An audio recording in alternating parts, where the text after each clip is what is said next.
Mike is gone from public hero to public menace. How did you approach this psychologically? Because he's in a different headspace in this time around.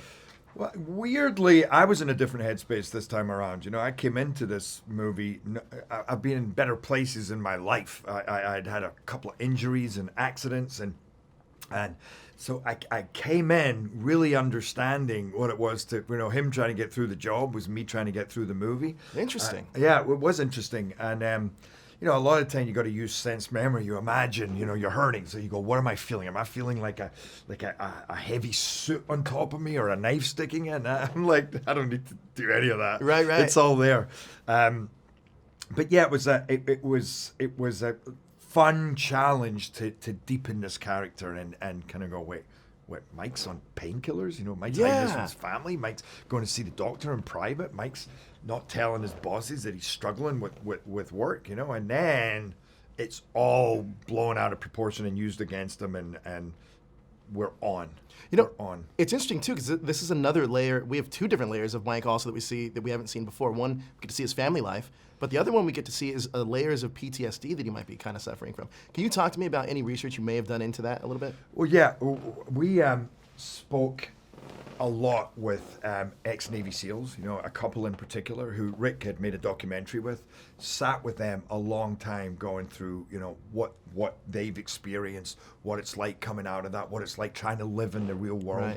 Right. And very, very interesting and very sad, you know, what a challenge. I tell you, I get it as an actor when I finish a movie and you're like all on and then you stop and you go, where am I? And that's 1% of what 0.5% of what these guys go through in real life.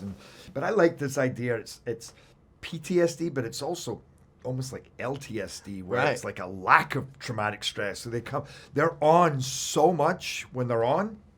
Coming back to real life is they miss the stress. They need that adrenaline. You know, it's like everything feels dead after that, and I think that's what Mike's dealing with. That's what the villain is dealing with. He wants to be back in the field. He wants to be in the game. So it was a kind of powerful theme to introduce. Now, Mike also has almost like two dads in this film, two father figures in this film. One played by Nick Nolte, the other one Morgan Freeman. Can you talk to me about having that kind of like Mike having those two father figures? It was lovely. I mean, it's weird because in the first two movies, I actually only have one scene where I'm actually in the same room as Morgan Freeman. Yeah.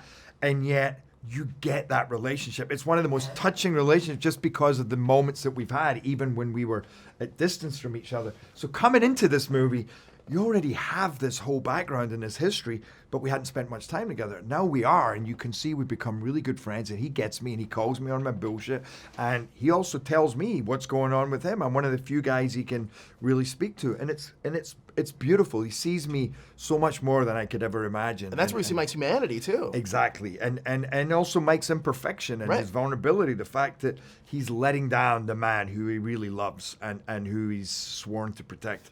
And that's also going on with his family, too. This is definitely a more blemished Mike, which makes the whole journey more interesting.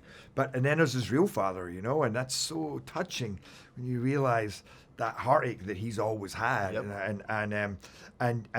But yet then you get to know his father and you go, I get that too. I get where he's coming from, you know. And it's again what war does to people. You know, his father didn't want to be that guy. He didn't want to abandon him, but it took a lot out of him. But also in that relationship with Nick Nolte is so much fun. It is on screen. Fun. Yeah. I walked into a screening the other day in the middle of that hillside action sequence. I haven't heard an audience screaming like that and laughing like that, you know, in a long time.